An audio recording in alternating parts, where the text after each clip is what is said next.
Avant de plonger dans cette histoire explosive, si vous êtes indigné par l'injustice et prêt à soutenir la lutte pour la justice, laissez un commentaire avec le chiffre 1 et abonnez-vous à la chaîne. Si vous n'aimez pas, eh bien, un like ne ferait pas de mal. Restez jusqu'à la fin. Une révélation choquante vous attend dans l'effervescence électrique de l'aéroport Charles de Gaulle à Paris. Au cœur du terminal C14, une scène scandaleuse a fait trembler les murs. Sophie Laurent, une agente d'embarquement, à l'attitude arrogante, a déchiré le passeport d'Élodie Dubois, une femme noire vêtue d'un simple jogging et d'un t-shirt usé sous les yeux médusés d'une foule. Avec un rictus méprisant, Sophie a craché. « Classe affaires avec cette allure. Tu ne trompes personne, ma chère. » Ces mots acérés comme des lames ont transpercé l'air teinté d'un racisme flagrant. Mais ce qu'elle ignorait, c'est qu'Élodie n'était pas une voyageuse ordinaire.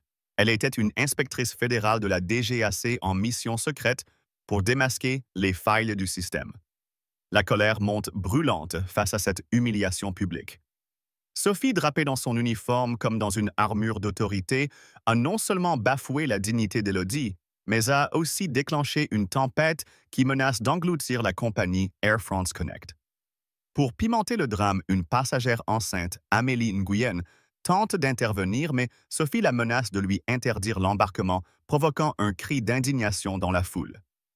Une étudiante, Camille Lefebvre, filme la scène, son objectif captant chaque seconde de cette injustice. Cette histoire ne se contente pas de dénoncer le racisme. Elle révèle un système corrompu où le pouvoir est une arme contre les plus vulnérables. Votre indignation peut changer la donne. Partagez cette histoire pour exiger la justice. Alors que l'écho du passeport déchiré d'Élodie Dubois résonnait encore dans le terminal C14 de l'aéroport Charles de Gaulle, une vérité explosive éclatait au grand jour, attisant une rage collective qui menaçait de faire trembler les fondations mêmes d'Air France Connect. Ce n'était pas seulement l'arrogance raciste de Sophie Laurent qui alimentait cette tempête, mais la révélation choquante qu'Élodie n'était pas une simple passagère humiliée. Sous son jogging gris et son t-shirt usé de l'Université de la Sorbonne, Élodie Dubois était une inspectrice fédérale de haut rang de la Direction générale de l'aviation civile DGAC, une femme dont la mission secrète allait ébranler l'industrie aérienne française. La foule figée par l'audace de Sophie sentit une vague d'indignation monter un feu alimenté par l'injustice brute. Élodie, avec son regard d'acier et sa voix calme mais tranchante, se tenait au centre de ce chaos, prête à transformer cette insulte personnelle en une croisade contre un système corrompu. Élodie n'était pas là par hasard.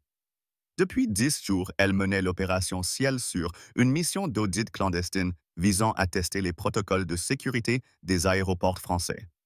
Sous différentes identités, touristes désorientés, femmes d'affaires exigeantes, voyageuses, novices tremblantes. Elle avait parcouru les terminaux de Paris à Marseille, notant chaque faille, chaque négligence. Son sac à dos posé discrètement à ses pieds contenait un ordinateur portable, un roman de Marguerite Duras et un dossier brûlant de découvertes qui pourrait paralyser l'industrie aérienne. Ce jour-là épuisée, elle ne désirait qu'une chose: monter à bord de son vol pour Lyon, s'installer dans son siège en classe affaires, une petite récompense pour ses efforts. Mais l'acte de Sophie, un mélange toxique de préjugés et de pouvoir mal placé, avait allumé une mèche. Élodie n'était plus une voyageuse fatiguée. Elle était une force de la nature prête à faire tomber ceux qui trahissaient là. La confiance du public. L'indignation était palpable, dans l'air un grondement sourd, émanant des passagers témoins de l'humiliation. Amélie Nguyen, la femme enceinte qui avait osé défier Sophie, serrait son ventre, le visage blême de peur et de colère, tandis que le regard de Sophie, chargé de mépris, semblait défier quiconque de s'opposer à elle. Camille Lefebvre, l'étudiante qui filmait, zooma sur le passeport déchiré, capturant l'aigle française brisé, un symbole de la nation profanée par un acte de pure malveillance. Mais ce que Sophie ignorait, c'était que Élodie portait en elle bien plus qu'un titre. Un doctorat en ingénierie aéronautique de l'École nationale de l'aviation civile, une expertise forgée dans des années de discipline et une mission sacrée pour protéger des millions de vies. Chaque page de son dossier révélait des vérités accablantes, des agents négligents, des contrôles bâclés, des failles de sécurité qui, si elles étaient exploitées, pourraient coûter des vies. Sophie, dans son ignorance, venait de s'attaquer à une femme qui pouvait faire trembler son monde. Pour ajouter une couche de drame, une nouvelle révélation surgit, amplifiant la tension. Élodie, en fouillant dans sa mémoire affûtée, se souvint d'un rapport antérieur sur le terminal C14, une plainte anonyme d'un employé d'Air France Connect, signalant que Sophie avait un historique de ciblage discriminatoire visant particulièrement les passagers d'origine africaine ou maghrébine. Ce n'était pas un incident isolé, mais un schéma. Sophie avait déjà forcé une famille sénégalaise à rater un vol en remettant en question leurs documents sans raison riant avec un collègue Pierre Dubois de leur désarroi. Ce souvenir comme une étincelle raviva la colère d'Élodie.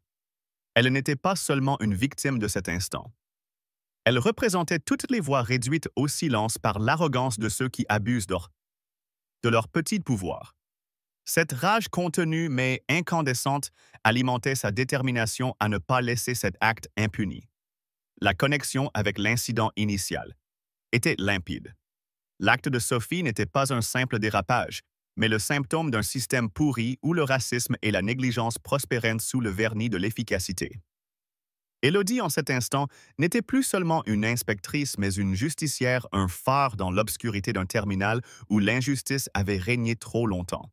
La foule, galvanisée par son calme autoritaire, commença à murmurer certains criant « honte », tandis que Camille continuait de filmer son objectif captant l'électricité de l'instant. Amélie, soutenue par un secouriste Marc Lefebvre, luttait pour reprendre son souffle, son indignation reflétant celle de tous ceux qui avaient été témoins de l'arrogance de Sophie. Ce n'était pas seulement une bataille pour Élodie. C'était une guerre pour la dignité, pour la justice. Pour un système qui ne pouvait plus fermer les yeux. Ce qui rendait cette histoire encore plus captivante, c'était une tournure inattendue. Élodie, en inspectant discrètement le comptoir de Sophie, repéra un badge oublié, celui d'un autre employé, Jamal Ben Saïd, qui semblait nerveux à l'approche des autorités. Ce badge, glissé sous une pile de documents, suggérait une complicité plus large, une piste que Élodie comptait suivre. Était-ce un simple oubli ou la preuve d'un réseau de négligence orchestrée? Cette découverte ajoutait une couche de mystère, transformant l'incident en un scandale potentiellement plus vaste. La rage d'Élodie, mêlée d'une détermination froide, promettait de déterrer chaque secret enfoui dans les entrailles d'Air France Connect. Ce n'était plus seulement une question de passeport déchiré, c'était une question de vie en danger de confiance trahie d'un système qui devait répondre de ses péchés. L'indignation collective atteignait son paroxysme et l'histoire d'Élodie devenait un cri de ralliement. Chaque passager, chaque commentaire sur les réseaux sociaux, chaque cri de « justice » dans la foule renforçait la pression sur Air France Connect. La compagnie déjà vacillante sous le poids du scandale allait bientôt découvrir que sous-estimer Élodie Dubois était une erreur fatale. Sa mission, son expertise et sa fureur contenue étaient des armes bien plus puissantes que l'uniforme de Sophie ou l'autorité fragile de son superviseur Julien Moreau. Si cette histoire d'injustice et de courage vous met en rage, si vous croyez que le racisme et la négligence doivent être combattus, alors rejoignez le mouvement. Laissez un commentaire avec le mot « justice » pour montrer votre soutien à Élodie et à tous ceux qui luttent contre l'oppression. Abonnez-vous à la chaîne pour ne pas manquer la suite, car ce n'est que le début, une révélation encore plus choquante. Attends dans la prochaine partie où les secrets d'Air France Connect seront mis à nu. Partagez cette histoire avec vos amis, votre famille, et ensemble faisons entendre nos voix pour un monde plus juste. Alors que la colère bouillonnait dans le terminal C14 de l'aéroport Charles de Gaulle, où le passeport déchiré d'Élodie Dubois gisait comme un symbole brisé de la dignité bafouée. Un silence lourd s'abattit lorsque Sophie Laurent, l'agente d'embarquement, réalisa qu'elle venait de commettre un acte irréparable. Ce n'était pas seulement un geste de mépris raciste, mais un crime fédéral, un défi direct à l'autorité de l'État français. Élodie, dont la présence imposante révélait désormais son rôle d'inspectrice fédérale de la DGAC, se tenait au centre de ce chaos, son regard perçant transformant l'arrogance de Sophie en une panique palpable. La foule électrisée par l'injustice murmurait des cris de révolte, tandis que les fragments du passeport portant l'aigle française semblaient hurler une accusation muette. Ce moment chargé d'une tension insoutenable marquait le début d'une bataille où l'ignorance et le pouvoir mal placé allaient être jugés sous les projecteurs impitoyables de la justice. Le crime de Sophie était d'une gravité inouïe. Déchirer un passeport français, un document officiel délivré par l'État, violait l'article 322.1 du Code pénal qui punit la destruction de biens publics d'une peine pouvant aller jusqu'à 7 ans de prison. Mais pour Élodie, ce n'était pas seulement une infraction légale. C'était une déclaration de guerre contre les principes qu'elle avait juré de défendre. Avec une voix aussi froide que l'acier, elle s'adressa directement à Sophie. Vous venez de détruire un document fédéral, un acte criminel qui compromet la sécurité nationale. Vous aviez un protocole à suivre et vous l'avez ignoré pour un caprice. Chaque mot prononcé avec une précision chirurgicale semblait trancher l'arrogance de Sophie dont le sourire narquois s'effaçait remplacé par une peur croissante. La foule captivée retenait son souffle tandis que Camille Lefebvre, l'étudiante qui filmait, zoomait sur le visage blême de Sophie, capturant l'instant où son assurance s'effondrait. Pour ajouter une tournure dramatique, Élodie, avec son instinct d'inspectrice affûtée, remarqua un détail troublant, un journal de bord abandonné sur le comptoir, annoté à la hâte par Sophie mentionnait un « contrôle spécial » sur des passagers ciblés pour leur apparence. Ce document griffonné de manière presque illisible suggérait une pratique systématique de profilage discriminatoire orchestrée par Sophie et son collègue Pierre Dubois. Cette découverte comme une bombe à retardement intensifia la rage d'Élodie. Elle comprit que cet incident n'était pas isolé, mais le symptôme d'une culture toxique au sein d'Air France Connect où des agents abusaient de leur pouvoir pour humilier ceux qu'ils jugeaient différents. Cette révélation transforma la colère d'Élodie en une force implacable, une détermination à ne pas seulement punir Sophie, mais à démanteler un système qui permettait de tels abus. La connexion avec les événements précédents était limpide. L'acte de Sophie n'était pas un simple dérapage, mais l'aboutissement d'un mépris institutionnalisé. Élodie, en sa qualité d'inspectrice, avait passé des jours à documenter des failles similaires dans d'autres aéroports, mais ici, à Charles de Gaulle, l'arrogance de Sophie avait donné un visage humain à ces violations. Lorsqu'elle activa le code rouge de l'opération Ciel Sûr en contactant directement son supérieur, le directeur Leclerc, la gravité de la situation s'intensifia. Monsieur Leclerc ici Dubois, Terminal C14 Charles de Gaulle. Nous avons une violation active de la sécurité et une destruction délibérée d'un document fédéral par une agente d'Air France Connect. J'exige l'intervention immédiate de la police de l'air et des frontières et une ligne directe avec le département juridique de la compagnie. Ces mots se prononçaient avec une autorité inflexible firent frissonner la foule. Amélie Nguyen, la passagère enceinte menacée par Sophie, pleurait doucement, soutenue par Marc le secouriste, tandis que ses larmes alimentaient l'indignation collective. Ce qui rendait ce moment encore plus saisissant, c'était l'intervention inattendue d'un témoin clé, un employé subalterne, Karim Ben Ali, qui s'avança timidement, tenant un téléphone. Il révéla à Élodie qu'il avait entendu Sophie et Pierre plaisanter sur leur liste noire de passagers à cibler une pratique officieuse qu'ils appelaient « nettoyer le vol ». Ce témoignage murmuré avec crainte ajouta une couche de scandale suggérant une conspiration plus large au sein du personnel. Élodie, sentant le poids de cette information, ordonna immédiatement la saisie des communications internes de Sophie et Pierre, déterminée à exposer chaque recoin de cette corruption. Sa colère contenue mais brûlante était celle d'une femme qui avait vu trop de vies mises en danger par l'irresponsabilité et le préjugé. La foule, désormais un chœur de voix indignée, criait « Justice !» tandis que les caméras de Camille capturaient en chaque instant, transformant l'incident en un scandale national. Sophie, acculée, tenta de se défendre, balbutiant que le passeport semblait faux et qu'elle protégeait la sécurité du vol. Mais ses excuses sonnèrent de creux face à l'autorité d'Élodie qui rétorqua « La sécurité. Vous avez compromis la sécurité en ignorant les protocoles, en laissant vos préjugés guider vos actes. Vous n'êtes pas une protectrice, vous êtes une menace. » Ces mots, comme un verdict, firent vaciller Sophie, dont les mains tremblaient alors qu'elle réalisait l'ampleur de son erreur. Pierre, son complice, tenta de s'éloigner discrètement, mais Élodie le pointa du doigt. « Vous restez ici. Vous êtes tout aussi responsable. » Le terminal C14, autrefois un lieu de passage anonyme, était devenu une arène où l'injustice était mise à nu. La présence de la police de l'air alertée par le code rouge transforma l'espace en une scène d'enquête fédérale. Julien Moreau, le superviseur, arriva en trombe, son visage rouge d'indignation exigeant des explications. Mais face à l'autorité d'Élodie, il se retrouva réduit au silence, un homme dépassé par les conséquences de sa propre négligence. La rage collective amplifiée par les murmures de la foule et les images diffusées en direct par Camille promettait de ne pas s'éteindre. Élodie, au cœur de cette tempête, incarnait une force irrépressible prête à faire tomber non seulement Sophie, mais tout un système qui avait permis à de tels actes de prospérer sous le couvert de l'uniforme. Alors que le terminal C14 de l'aéroport Charles de Gaulle vibrait sous le poids d'une indignation collective, l'acte criminel de Sophie Laurent, la destruction du passeport d'Élodie Dubois, avait transformé un simple comptoir d'embarquement en une scène de justice implacable. Élodie, inspectrice fédérale de la DGA, venait de révéler sa véritable identité, invoquant avec une autorité froide le code pénal français pour clouer Sophie au pilori. Mais au-delà de l'affrontement direct, une vérité plus sombre émergeait. Cet incident n'était que la partie visible d'un iceberg de corruption et de négligence orchestrée par une hiérarchie complice.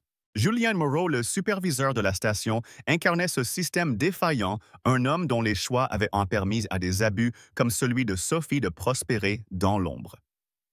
La foule galvanisée par la fureur contenue d'Élodie sentait que ce scandale allait bien au-delà d'un passeport déchiré. C'était une trahison de la confiance publique, une blessure ouverte qui exigeait réparation. Julien Moreau, un homme au costume froissé et au regard fuyant, surgit dans le terminal comme un général dépassé par sa propre bataille. Son arrivée, marquée par des cris de « Qu'est-ce qui se passe ici ?», fut accueillie par un silence glacial de la part d'Élodie. Loin de se laisser intimider, elle le fixa avec une intensité qui semblait disséquer chaque faille de son autorité. « Monsieur Moreau, votre agente a commis un crime fédéral en détruisant mon passeport, mais ce n'est que le symptôme d'un mal bien plus profond, votre gestion laxiste. » Ces mots prononcés avec une clarté tranchante firent vaciller Julien, dont la tentative de défendre Sophie s'effondra face à la gravité des accusations. La foule, jusque-là spectatrice, murmura son approbation, tandis que Camille Lefebvre, l'étudiante qui filmait, captura l'instant où l'arrogance de Julien cédait place à une peur palpable. Amélie Nguyen, la passagère enceinte soutenue par le secouriste Mark, observait la scène, ses larmes de colère reflétant l'indignation de tous.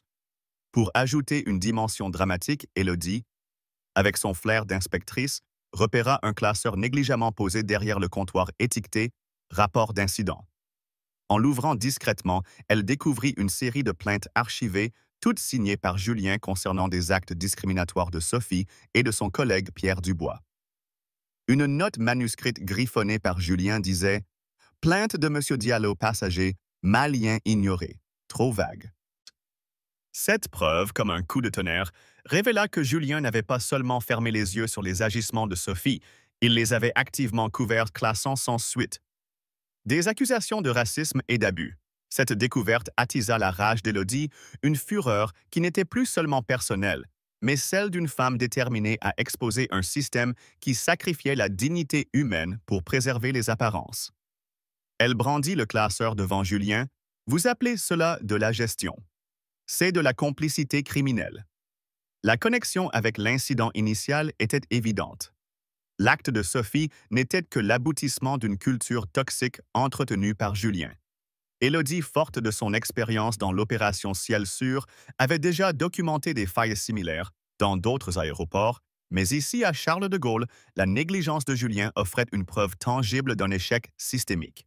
Elle ordonna la saisie immédiate des dossiers du personnel déclarant « Ce terminal est désormais une scène d'enquête fédérale. Aucun document ne doit être touché. » La police de l'air et des frontières arrivée en renfort établit un périmètre transformant le comptoir en une zone interdite. Sophie, désormais blême, implorait Julien « Faites quelque chose, dites-leur que je suivais les ordres. » Mais Julien, sentant le sol se dérober sous ses pieds, se contenta de marmonner « Sophie, qu'as-tu fait ?» Sa voix tremblante trahissait un homme qui comprenait enfin que sa carrière bâtie sur des compromis et des silences était en ruine. Ce qui rendait cette confrontation encore plus captivante, c'était l'apparition d'un témoin inattendu, une agente de nettoyage Aïcha Belkacem, qui s'avança timidement vers Élodie. Avec une voix à peine audible, elle révéla avoir entendu Julien des mois auparavant dire à Sophie: « Ne t'inquiète pas pour les plaintes, je m'en occupe. Fais juste attention aux caméras. » Ce témoignage, comme une lame plongée dans le cœur du scandale, suggérait une collusion délibérée entre Julien et Sophie, une entente pour étouffer les voix des victimes. Élodie, saisissant l'importance de cette déclaration, demanda à Aïcha de rester à disposition des enquêteurs, promettant de protéger son identité. Cette révélation transforma l'incident en une affaire d'ampleur nationale, où la complicité d'un superviseur devenait aussi condamnable que l'acte initial de Sophie. La rage d'Élodie, alimentée par chaque nouvelle preuve, était celle d'une femme qui voyait dans ce classeur, dans ce témoignage, la confirmation d'un système pourri jusqu'à la moelle. La foule, désormais un chœur de voix révoltée, criait « Honte à Air France Connect », tandis que les images de Camille, diffusées en direct sur les réseaux sociaux, enflammaient l'opinion publique. Pierre Dubois, le collègue de Sophie, tenta de se fondre dans l'ombre, mais Élodie le désigna d'un geste sec « Vous aussi vous resterez. Vos plaisanteries sur la liste noire vont être examinées. » Cette mention issue du témoignage de Karim Ben Ali fit frissonner Pierre dont l'assurance s'effondra. Julien, acculé, tenta une dernière défense. « Nous sommes sous pression, les vols doivent partir à l'heure. » Mais Élodie, implacable, rétorqua. « La pression n'excuse pas le racisme ni l'obstruction à la justice. Vous avez choisi de protéger une criminelle plutôt que vos passagers. » Ces mots, comme un verdict final, résonnèrent dans le terminal où chaque passager, chaque employé, sentait que l'heure des comptes avait sonné. Le terminal C14, autrefois un lieu de transit anonyme, était devenu un théâtre où la complicité et l'injustice étaient misées à nu. Les fragments du passeport d'Élodie toujours sur le comptoir semblaient défier Julien, un rappel tangible de son échec. La rage collective amplifiée par les murmures de la foule et les révélations successives promettait de ne pas s'éteindre. Élodie, au cœur de cette tempête, incarnait une justice inexorable, prête à faire tomber non seulement Sophie et Julien, mais tout un système qui avait permis à l'arrogance et aux préjugés de régner en maître. Alors que le terminal C14 de l'aéroport Charles de Gaulle était devenu un théâtre de justice, où Julien Moreau, le superviseur complice, voyait son autorité s'effondrer sous le poids des accusations d'Élodie Dubois. Une vague d'indignation collective submergea les lieux. Élodie, inspectrice fédérale de la DGAC, avait transformé l'humiliation raciste de Sophie Laurent en un acte d'accusation contre un système corrompu, révélant que l'arrogance de Sophie n'était que la pointe d'un iceberg de négligence institutionnelle. Mais ce scandale déjà explosif prit une ampleur nouvelle lorsque la colère des passagers amplifiée par les réseaux sociaux devint une force irrépressible. La vidéo de Camille Lefebvre, capturant le passeport déchiré et les insultes de Sophie se répandit comme une traînée de poudre transformant le terminal en un symbole de révolte contre l'injustice.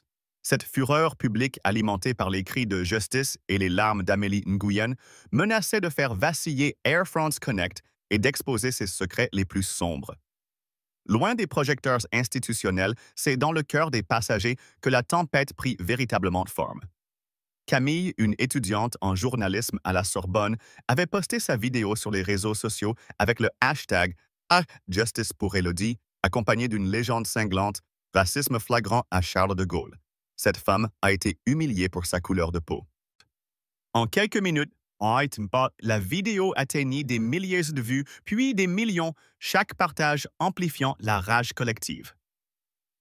Les commentaires affluaient des cris numériques de honte à Air France Connect, aux appels au boycott.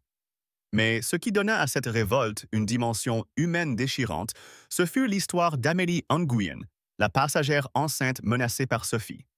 Dans une interview improvisée avec une journaliste locale, Claire Dubois, Amélie, les mains tremblantes sur son ventre, confia: « J'ai cru perdre mon bébé à cause de cette femme.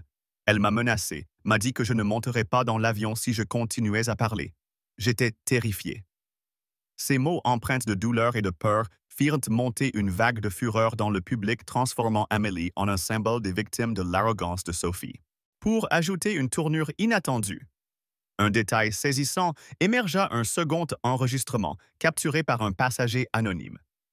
Un lycéen nommé Léo Martin montrait Sophie et Pierre Dubois riant au comptoir quelques minutes avant l'incident, plaisantant sur leur capacité à y faire plier les passagers qu'ils jugeaient suspects. Cette vidéo, relayée par Camille sur les réseaux, ajouta une couche de scandale, révélant non seulement le racisme de Sophie, mais aussi une culture de mépris institutionnalisée. La rage d'Élodie, déjà incandescente, s'intensifia lorsqu'elle visionna cet enregistrement projeté sur l'écran d'un téléphone par Léo qui s'était approché timidement. Il se moque de nous, de notre dignité, de notre sécurité, murmura-t-elle, ses yeux brillants d'une colère froide. Ce nouvel élément, comme une étincelle dans un baril de poudre, transforma l'incident en une affaire qui ne pouvait plus être étouffée par les relations publiques d'Air France Connect. La connexion avec les événements précédents était limpide. L'acte de Sophie, soutenu par la complicité de Julien, n'était pas un dérapage isolé, mais le reflet d'un système où le pouvoir était une arme contre les plus vulnérables. Élodie, forte de son rôle dans l'opération Ciel Sûr, comprit que cette révolte publique était une arme qu'elle pouvait manier pour forcer Air France Connect à rendre des comptes. Elle ordonna la collecte immédiate des enregistrements des caméras de sécurité du terminal, s'assurant que chaque angle soit préservé avant qu'il ne soit accidentellement effacé. La foule, désormais un chœur de voix indignée, scandait « Justice pour Élodie, justice pour Amélie », tandis que Marc, le secouriste, confiait à Claire, la journaliste « J'ai vu la terreur dans les yeux d'Amélie. Sa pression était à des niveaux dangereux. Cette agente n'a pas seulement humilié, elle a mis une vie en danger. » Ces paroles, amplifiées par les médias, firent d'Amélie un étendard de la lutte contre l'injustice. Ce qui rendait ce moment encore plus captivant, c'était l'apparition d'un groupe d'activistes locaux mené par une jeune femme nommée Fatima Zahra qui s'était rassemblée spontanément devant le terminal après avoir vu la vidéo de Camille. Brandissant des pancartes avec des slogans comme « Le racisme ne vole pas » et « Dignité pour tous », ils transformèrent le parvis de l'aéroport en une scène de manifestation. Fatima, une étudiante en droit d'origine marocaine, prit un mégaphone et déclara « Ce qui est arrivé à Élodie et Amélie est une insulte à notre société. Nous ne laisserons pas Air France Connect étouffer cette vérité. » Cette mobilisation organique et puissante ajouta une dimension nouvelle au scandale, montrant que la colère ne se limitait pas au terminal, mais s'étendait à une société française lasse des discriminations quotidiennes. Élodie, observant la foule depuis le comptoir, sentit une vague de solidarité renforcer sa détermination. Sa rage, désormais partagée par des milliers, était une force qui ne pouvait être ignorée. Les réseaux sociaux devinrent une arène où chaque post, chaque hashtag, chaque commentaire était une flèche tirée contre Air France Connect. La vidéo de Léo montrant Sophie et Pierre riant fut partagée par des influenceurs, des politiciens et même des associations de défense des droits humains, amplifiant l'appel à la justice. Julien, acculé par la pression publique, tenta de minimiser l'incident, murmurant à un collègue que tout cela serait oublié dans une semaine. Mais Élodie, entendant ces mots, s'avança vers lui. « Oubliez, Monsieur Moreau, vous avez permis à une culture de haine de prospérer. Ce scandale sera gravé dans l'histoire de votre compagnie. » Ces mots comme un verdict firent trembler Julien, dont le visage blême trahissait la prise de conscience de son propre rôle dans cette débâcle. Le terminal C14, désormais un épicentre de révolte, pulsait d'une énergie électrique. Les fragments du passeport d'Élodie, toujours sur le comptoir, semblaient défier Air France Connect, un rappel tangible de l'injustice qui avait déclenché cette tempête. La rage collective portée par les voix d'Amélie, de Camille, de Fatima et de milliers d'internautes promettait de ne pas s'éteindre. Élodie, au cœur de ce maelstrom, incarnait une justice inexorable, prête à transformer cette indignation publique en une force de changement, non seulement pour punir Sophie et Julien, mais pour démanteler un système qui avait trahi la confiance de millions de voyageurs.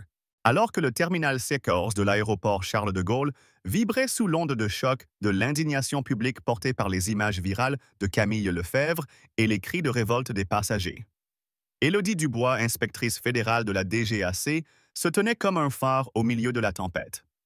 L'humiliation infligée par Sophie Laurent, aggravée par la complicité de Julien Moreau, avait allumé un feu qui menaçait d'engloutir Air France Connect. Mais ce n'était plus seulement une affaire de passeport déchiré ou de racisme flagrant. L'enquête d'Élodie, désormais en marche, révélait un scandale d'une ampleur terrifiante, un réseau de corruption et de négligence qui mettait en péril des vies.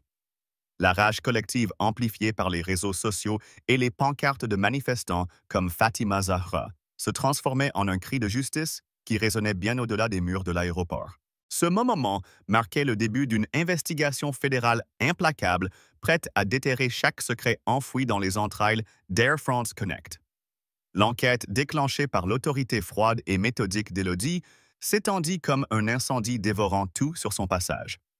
Depuis une salle de réunion réquisitionnée au sein même du terminal transformé en centre de commandement. Élodie dirigeait une équipe d'experts triés sur le volet des analystes de données, des comptables forensiques et des spécialistes en sécurité aérienne, tous animés par une indignation partagée.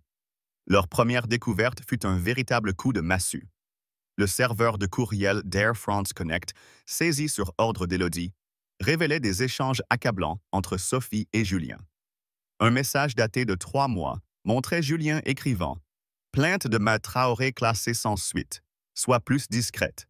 Sophie, les caméras sont partout. » Un autre courriel plus récent montrait Sophie se vantant d'avoir remis à sa place un passager algérien en lui refusant l'embarquement pour un motif fallacieux. Chaque mot, chaque rictus numérique était une preuve de leur mépris pour les passagers et les règles. Pour ajouter une tournure dramatique, un jeune analyste, Malik Sherif, découvrit une piste encore plus troublante, un fichier crypté sur l'ordinateur de Julien intitulé « Rapports internes », contenant des notes sur des inspections de maintenance falsifiées. L'un de ces rapports concernait un vol le 927 qui avait dû atterrir d'urgence à Nice 6 mois plus tôt à cause d'une défaillance dans un système de pressurisation.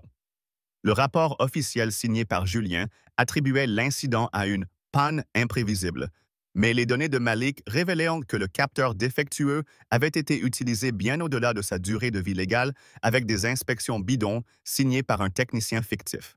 Cette découverte comme une lame plongée dans le cœur d'Air France Connect transforma la rage d'Élodie en une fureur méthodique. « Ce n'est pas juste une question de racisme », déclara-t-elle à son équipe, sa voix tremblant d'une colère contenue. C'est une trahison criminelle qui aurait pu tuer des centaines de personnes. La connexion avec les événements précédents était limpide. L'incident du passeport n'était que l'étincelle qui avait révélé un système gangréné par la corruption. Sophie et Julien n'étaient pas des anomalies, mais des produits d'une culture où le profit primait sur la sécurité et la dignité. Élodie, forte de ses 10 jours d'audit dans l'opération Ciel Sûr, comprit que ces révélations valideraient ses pires craintes. Air France Connect avait sacrifié ses passagers pour des économies de coûts. Les dossiers du personnel examinés par l'équipe mirent en lumière d'autres pratiques discriminatoires. Un agent de bagages, François Lemoine, ciblait systématiquement les valises de passagers d'origine maghrébine avec 15 plaintes ignorées par Julien.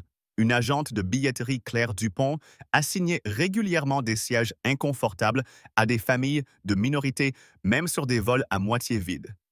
Chaque découverte était un coup de poignard alimentant la fureur d'Élodie et de son équipe déterminée à faire tomber ce système pourri. Ce qui rendait ce scandale encore plus captivant, c'était une révélation inattendue. Un dénonciateur anonyme. Un mécanicien nommé Étienne Roux envoya à Élodie un courriel crypté contenant des enregistrements audio.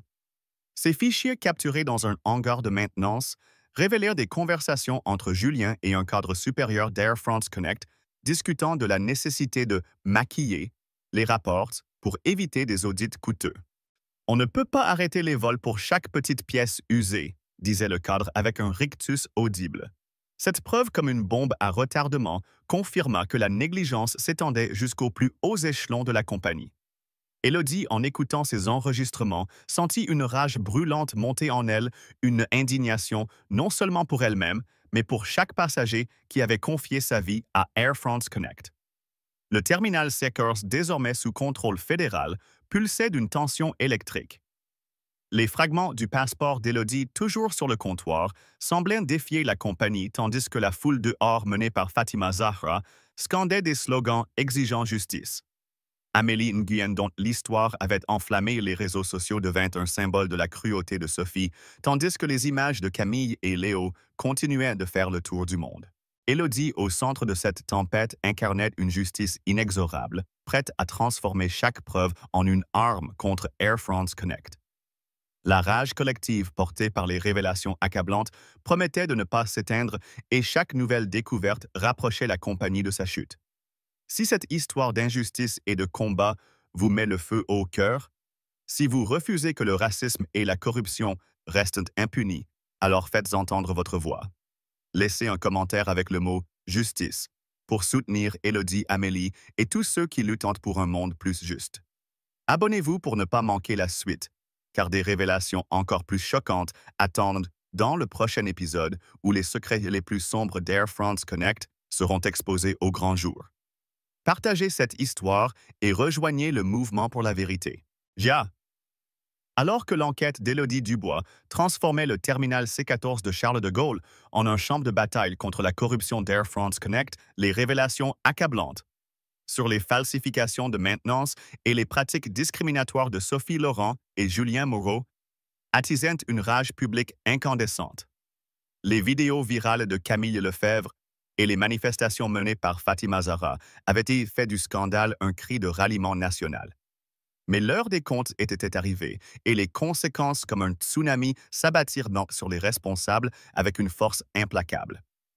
Sophie et Julien, symboles d'un système défaillant, allèrent découvrir que leur arrogance avait un prix, tandis qu'Élodie, animée par une fureur méthodique, orchestrait une justice qui secourait l'industrie aérienne française.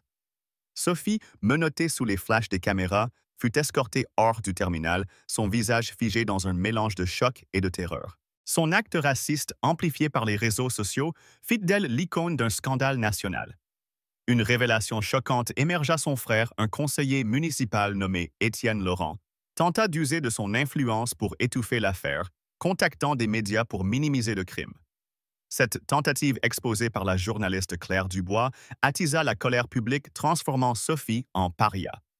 Julien, démis de ses fonctions dans l'heure, fut confronté à une enquête fédérale pour complicité et négligence criminelle.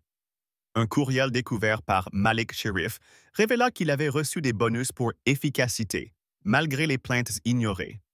Air France Connect, sous la pression, paya une amende colossale forcée à une refonte totale sous supervision fédérale. Élodie rédigea les clauses en garantissant une réforme structurelle.